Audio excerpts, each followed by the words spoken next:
मैं निवेदन करूंगा,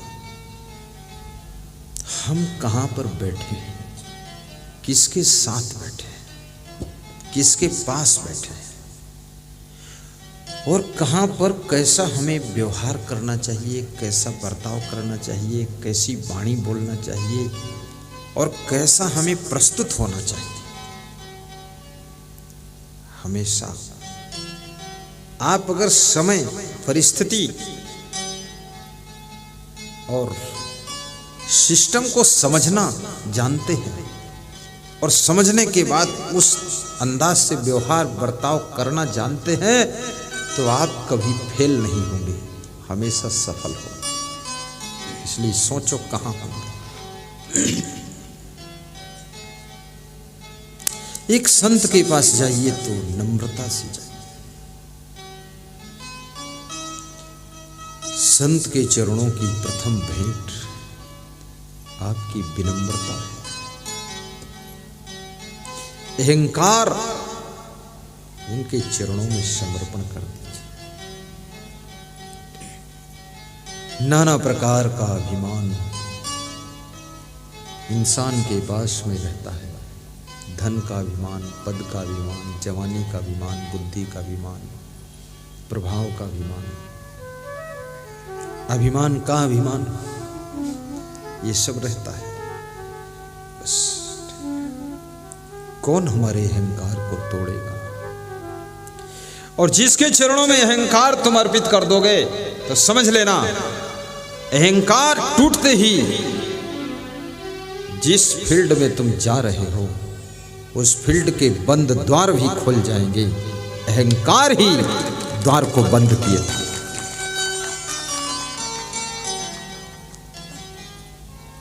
नम्रता सीखे सरलता, गही विनय सुविधान हो। नम्रता सीखे सरलता, गही विनय सुविधान को।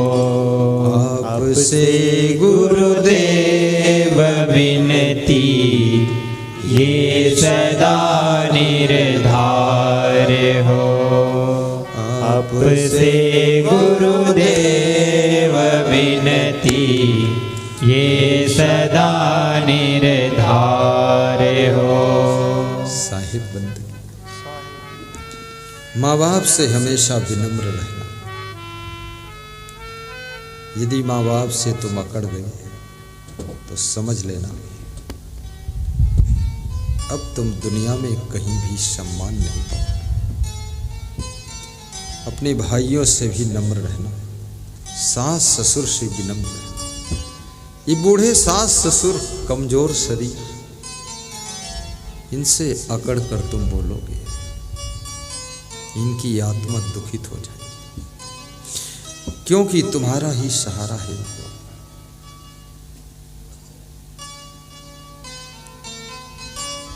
इनके पैर पकड़ कर बोलो, अकड़ कर नहीं, पैर पकड़। गुरु रोज नहीं मिलेगा, लेकिन माता पिता के अंदर गुरु का भी रूप देख लो, देवी देवता का रूप देख लो। मातृ पितृ पूजन दिवस मनाओ, सदैव सुख मिलेगा। ये वैलेंटाइन डे मत मनाना।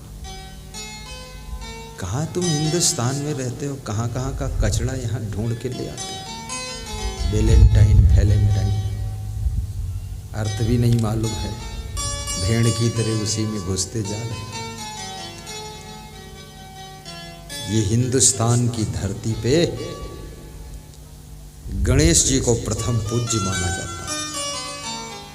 प्रथम गणेशाय नमः क्यों लिखा जाता है? क्योंकि एक बार की कथा है पुराणों की। शिव जी के दो पुत्र थे, गणेश और कार्तिकेय। थाईलैंड में कार्तिकेय का बहुत बड़ा मंदिर है। थाईलैंड में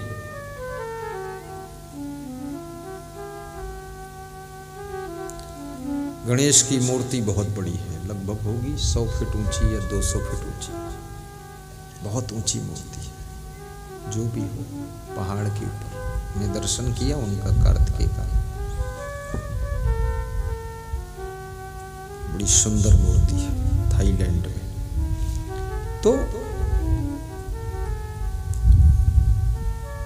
दोनों बेटों के बीच में शिव जी को कंफ्यूजन हो गया कि प्रथम पूज्य किस पुत्र को बनाओ। और दो बेटे ठीक भी है,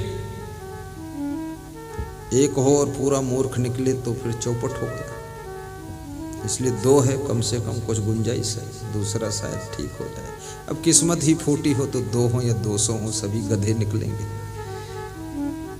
धृतराष्ट्र के 100 पुत्र थे, सब एक ही मॉडल थे, किसी को सूझबूझ नहीं थी। कीचक 100 भाई था, 100 के 100 नालायक थे। कभी कभी ऐसा भी हो जाता है। तो एक शर्त लगाई गई कि संपूर्ण पृथ्वी की परिक्रमा करके जो सबसे पहले नंबर पर वापस लौट कर आएगा उसे प्रथम पूज्य बनाया जाएगा। कार्तिकेय परिक्रमा के लिए निकल पड़ते हैं, उनका वाहन अच्छा था। और गणेश जी जब अपने वाहन को तैयार करते हैं तो उनका वाहन रोने लग जाता है, वो चूहा। वो बोला इतनी लंबी यात्रा हम नहीं कर पाएंगे। गणेश बड़े संतोषी, अभी तक वाहन चेंज ही नहीं किया।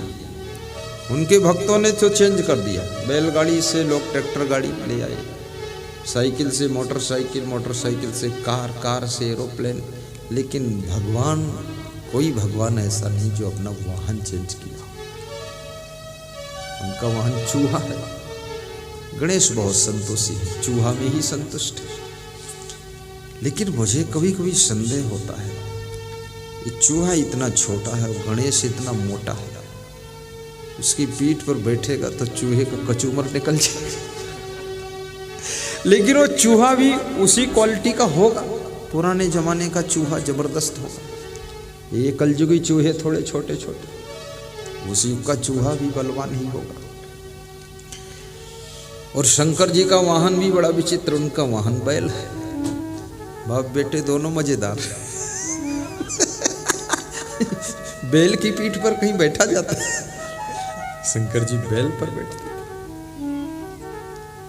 इसलिए बैल को कभी नहीं मारना चाहिए, क्योंकि बैल को मारोगे तो शंकर जी को दुख लगेगा, चूहे को मारोगे तो गणेश को दुख लगे। मैंने लोगों से कहा कि चूहा मारना बंद करो, ये गणेश का वाहन है, गणेश भगवान का आशीर्वाद कैसे पाओगे? प्रथम गणेशाय नमः लिखते हो और प्रथम चूहे को मार डालते हो। तो लोगों ने कहा गणेश जी को भी अपना वाहन कंट्रोल में रखना चाहिए। स्वतंत्र आजादी से घूम रहा वाहन सब फसल खराब कर रहा। सच बात है। खैर, तो गणेश का चूहा रोने लगा तो गणेश दुखी हो गए कि अब मेरा चूहा ही जवाब दे दिया तो मैं कैसे आगे जाऊं। तो गणेश भी दुखी होकर बैठ गए। तब तक नारद जी आ गए। नारद जी ने गणेश से कहा तुम दुखी क्यों, जाओ ना पृथ्वी की परिक्रमा करने। गणेश ने कहा मेरा चूहा इतना यात्रा नहीं कर पाएगा और मैं बैठा हूँ, क्या करूँ, दुखी हूँ। कार्तिकेय तो सफल हो जाएगा, वही प्रथम पूज्य बन जाएगा, मैं पिछड़ जाऊँगा। तो नारद जी की कृपा, गुरु कृपा, नारद जी ने कहा तुम अपने माता पिता की परिक्रमा करके पैर छूकर हाथ जोड़ के बैठ जाओ। गणेश जी अपने माता पिता की परिक्रमा करके हाथ जोड़ करके बैठ गए, ध्यान लगा लिया। कार्तिकेय जी बहुत दिनों के बाद पूरी पृथ्वी की परिक्रमा करके लौटे। देवताओं की मीटिंग हुई, नारद जी उपस्थित हुए। नारद जी ने कहा पूरी पृथ्वी माता पिता से ही भरी हुई है और जिसने अपने माता पिता की परिक्रमा की है उनका सम्मान किया है तो समझ लो उसने पृथ्वी की परिक्रमा किया है। जो पूरी धरती घूम आया और अपने माता पिता को पहचान नहीं पाया वो कैसे प्रथम पूज्य हो सकता है। इसलिए गणेश को प्रथम पूज्य बनाया जाए, गणेश को प्रथम पूज्य बना दिया। इसलिए माता पिता का अपमान कभी न करें। और अपमान कई तरीके से होता है। एक तो उनको गाली दो तो अपमान, दूसरे 2-4 मुक्का मारो तो अपमान, टांग पकड़कर घसीटो तो अपमान, दुख सब है।